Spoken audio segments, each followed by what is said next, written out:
2.12 새벽기도 성공. 인격적인 하나님과의 교제. 4일 만에 새벽기도를 했다. 어제 성령님과의 밀도 있는 교제 후의 일이다. 늦게까지 교회에서 기도한 후 다른 날과 다르게 편히 잠들었다. 너무 편안하게 새벽에 깨워주셨다. 혹시나 하는 마음이 계셨는지 아내까지 동원하셨다.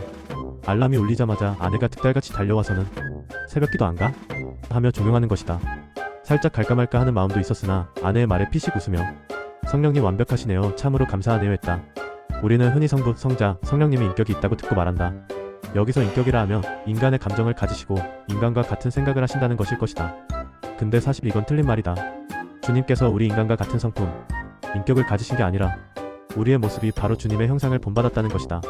창세기 1장 26절 하나님께서 말씀하시기를 우리의 형상대로 우리의 모습을 따라 사람을 만들자. 그리하여 그들로 하여금 바다의 고기와 공중의 새와 가축과 모든 땅과 땅 위를 기어다니는 모든 기는 것을 다스리게 하자 하시니라. 로마서 8장 29절 그분께서는 미리 아신 자들을 자기 아들의 형상과 일치하게 하시려고 또한 미리 정하셨으니 이는 그를 많은 형제 가운데서 첫 태생이 되게 하려 하심이니라. 태초에 인간을 만들 때에도 또한 예수님의 형제와 같이 우리를 똑같은 형상대로 만드셨다. 따라서 주님께서는 우리가 가진 것보다 훨씬 더 풍부한 감정을 가지셨을 것이다. 우리는 그 분의 일부분밖에 되지 않기 때문에 처음에 하나님에 대해 가르치면서 하는 말, 하나님께서 이런 일에 기뻐하시고 저런 일에는 화내십니다. 그런 일을 하면 하나님께서 슬퍼하세요. 등등. 얘들에게 뿐만 아니라 심지어는 어른들에게도 이런 말을 한다.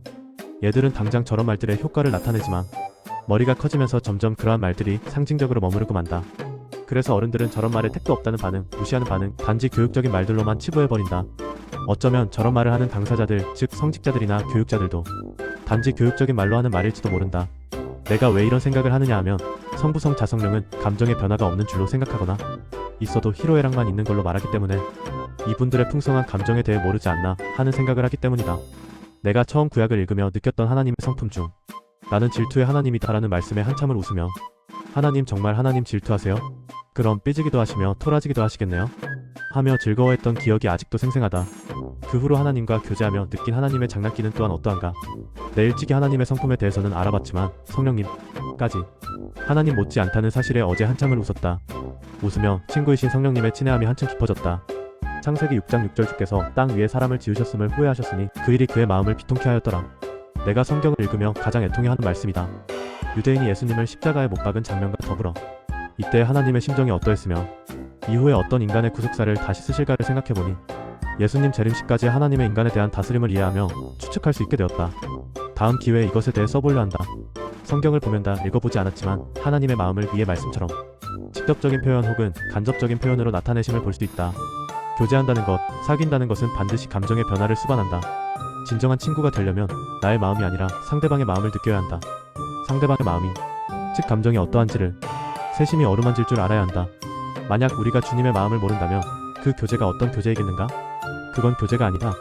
일방적인 지식 전달밖에 안 된다. 하나님께서 왜 하나님의 형상대로 인간을 지었겠는가? 바로 자유의지 때문일 것이다. 이 자유의지로 말미암아 우리는 주님의 마음을 헤아릴 수 있게 되는 것이다. 이 친구됨으로 하나님께서는 천국에서 인간과 영원히 즐겁고 기쁘게 지내시길 원하시는 것이다. 작년 10월이었던가? 구약에서 죽어간 인간들이 너무도 불쌍한 생각을 한창 하며 안타까워하며 구원의 기도를 드릴 때 하나님께서 그리 슬퍼 말하라 결국은 한 인간도 빠짐없이 다 구원할 것이니라 하시며 위로하심을 받았고 11월에는 이스라엘 민족에 대해 생각하며 그들의 구속사적인 의미를 깨닫고 하나님의 아픈 마음을 이해하게 되었다. 그리하여 그 이후로 기도할 때마다 예수님께 이스라엘에 대한 강한 중보 기도를 한다. 12월에 성령님께서 인도하는 기도를 드릴 때 하나님과 예수님에 대한 기도로 인도하셨다. 교제란 상대방의 마음을 아는 것이다. 그러나 그 이전에 이분들의 인격성에 대해 꼭 인식해야 한다. 이분들이 오히려 인간보다 더 풍부한 감성과 감정을 가지셨다는 걸. 우리는 부족한 인간이기 때문에 이분들이 우리 인간에 대해 아는 것만큼 그 분들에 대해 알 수가 없다. 그러나 우리가 알고자 하면 가르쳐 주신다. 먼저 이분들과 감성으로 교제해보자. 민감하게 느껴보자. 그리고 성령님께 속삭여보자. 가르쳐 달라고. 성부, 성자, 성령님의 기분 상태를